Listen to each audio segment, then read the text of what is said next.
Michael Maguire on Saturday League Kickoff. How are you, Madge? Good, Satts. How are you guys? Going very well. Well, you're obviously feeling great on a Saturday morning, especially after a performance like that. In the conditions as well, Madge. Yeah, it was a pretty wild conditions. It still is up here. The rain's unbelievable. But, the boys were able to stick solid, and, it was a tough game because obviously, the circumstances of where the Dolphins are at, and they were definitely up for it. And it was a real slug match at times. The ball was in play for periods of time where both teams went from end to end, and it was real high quality considering the conditions. It was actually a lot heavier, I reckon, on the field than what you probably could see on the TV, and even from where I was up in the stands, because the boys in the conditions, had to work hard to make sure that they kept the pressure on. So much for wet weather football, Madge. As you just said, it was end to end footy the whole time. The Dolphins took it to you guys really early on there. It was a real classic battle of Brisbane, but you must be very pleased with how you guys. I thought your forwards were exceptional as they have been throughout this season. Yeah, Webby. I mean, as you said, the opposition definitely came at us. We had to fight, and I thought, our middles worked really well together, laid a platform, and obviously off the smarts of our halves, and we came up with some good opportunities. And when we were down there, and we had to take them because we knew we weren't probably going to get too many opportunities. And it was good to see that the execution was good in conditions like that. And get away with the win. You did mention the halves and the importance of them. Now, to the listeners out there, Madge, the importance in the wet of your kicking game, as boring as it might be, but as a coach, it is the be-all and end-all in those conditions. And your halves last night, especially Reynolds, just kept perching the Dolphins only 5 or 10 metres off their try line. Yeah, Sats. I mean, I think both the halves and even Reece, when he has an opportunity to kick, we've got a few options there, which is great. So, more often than not, when you've got one half, and Reno's kicking, but Hunty took a few good options there, and a couple of times there, Ren got a decent crack at the ball too. So she went up and the spiral went up, and they actually handled it pretty well considering the conditions. So playing a longer game and making sure we got the ball down their end, because we had to dig ourselves off our line quite often actually. And then, obviously having that extra length of your kick is always handy to get you further down the track. And then they had to go down and defend, their back three, which are quick and fast. And, I thought our kick chase was excellent. Shibasaki was the story of the game, Madge.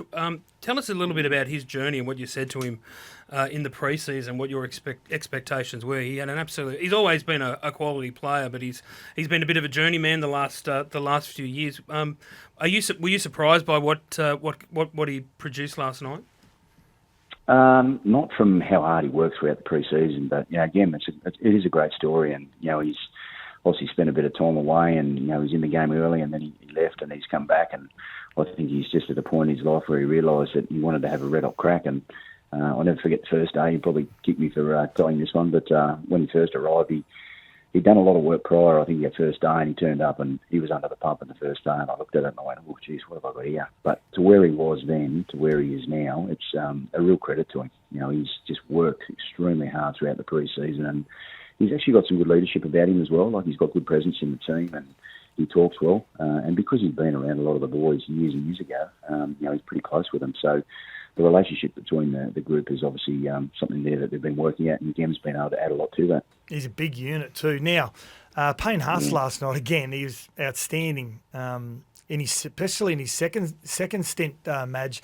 Did you leave him off a little bit longer last night? Was that just the way the game was playing out and the conditions and how heavy it can get on those big guys' legs? Yeah, it is, and it's sort of, Payne played the first period for quite a long time, and then you sort of take him off, and with having Paddy and the rotation of the forwards, and I think Big Xavier's starting to find his feet, at a higher level now too, so, able to leave the boys out there for a bit longer, so when Payne comes out, he can have that impact that we all know he's got. So that's sort of, what you're thinking when you're up in the coach's box, how best you get your rotation. And I thought Paddy was really good last night. He did a lot of work and a lot of little stuff that you don't tend to probably take notice of, but that's what Paddy was doing. And so when you've got the two like that, and then the rotation of the other guys, even Corey Jensen, he does a lot of work that people probably don't register because of the other qualities of the players around him. But just the forward pack working well together is something there that I've been really pleased and proud of. Madge, I've been leaping to the defence of Reece Walsh the last couple of weeks on this show. He's 22. He's been getting, I think, far too much criticism and heat for his performances. I thought he was all right. I thought he was great last week, and I thought he was exceptional last night. What do you think of some of the commentary around how he's playing or how he has played, and what did you think of his performance last night? Yeah, well, I think when you're in that position, he's coming up with plays in split moments, and they're always going to be scrutinised, and obviously what he's capable of, and everyone's probably sitting back waiting for him to come up with something. But it's playing the team game, which I've been really pleased with Reece. There's sometimes plays aren't going to come off, and many players make errors, but it's what you're doing away from the ball or for your teammates is something there that's been a real highlight for myself. I speak a lot about what he's doing defensively, and I think that's something there that the team's worked hard at, and that has a lot to do with a fullback out the back, making sure that you're getting your numbers right and getting your chat right, and then also too the amount of metres that he's covering consistently, and it might be for one play. And when you watch the ball, and we've been stuck on our try line a few times, Reece's in the picture, when they might potentially make a break. So they're the things that obviously I'm pushing there in that space, and the plays when he's executing when we've got the ball, they'll come off. It's just a matter of just keep at it and keep going after them. The art of coaching, I suppose, Madge, at this high level, or at any level, I suppose, is creating that environment of competition between internally amongst positions. I love this little competition that's going on between Jack Kajewski, who's keeping a player like Brendan Piakura out of the starting lineup, and then the last 2 weeks, I thought Piakura has been outstanding, especially last night. He rattled a few.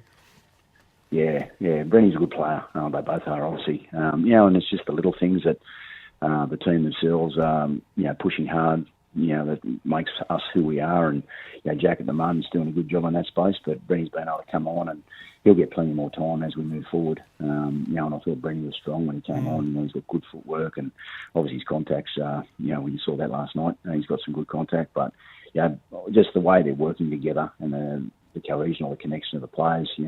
Jack's sort of just got it at the moment, but the competition between the boys is excellent at training, and they compete. It's good to get training. I love going to training because I have got a group that's hungry, which is great. Madge, you said something quite interesting. I don't know if it was last week or the week before about where you're at in your coaching career. I think you said that your experience as Kiwis coach and New South Wales coach had mellowed you in many ways. Is that right? Can you elaborate on that? I think it's really interesting that coaching high pressure representative teams has made you chill out. I'm not sure about that, Webby, but look, I definitely you learn as you go, and as a younger coach, I was probably a bit stubborn and stuck in my ways, but being able to probably just relax a little bit more around, then that comes with experience. The players that I've been able to coach and listening, and I've been able to coach some great players. It's incredible, sort of, to think the players that I've been able to be around, and you learn from them. And I think that's something there that I guess I really try to add to what I'm doing as a coach. And I've got a lot of quality within the group I've got. I've got someone like Humpty and Reno and Paddy, Pino. I can go through the group. They've all had great experience. So I guess in some ways, maybe I'm listening at a higher level to the environment that I'm in, and you learn by your experiences. And I've learned a hell of a lot over the different walks of what I've been doing. Good stuff. Now, before we let you go, Madge, a great text here from 496 says, took my kids to see the Broncos facility last week. Madge approached them outside the centre, welcomed them to the Broncos, took time out of his day to say good day and made their day. Thanks, Madge. So some love there from some Broncos and Queensland fans. Now, before we let you go, you're a New South Welshman, a successful Blues coach in Queensland, and with the glass houses comment last year. Have you got any Queenslanders that are coming up to you and sledging you about that? Yes, perhaps I get plenty. It's all in good banter, but they don't miss. But anyway, it's it was a good time, that, and it was an incredible experience to be a part of something like that. So obviously, we were on the right end, but the Queenslanders definitely don't miss me. Yeah, still living rent free in their heads, Madge. I love it. So they should let you forget it. Hey, thank you very much, Michael Maguire. Well done to the start of the season so far. Well done last night, and thank you very much for joining us on Saturday League Kickoff. Thanks, boys. Thanks for having us on. Coming up next, it's going to be the big news of the week, which of course is Manly and Daly Cherry Evans.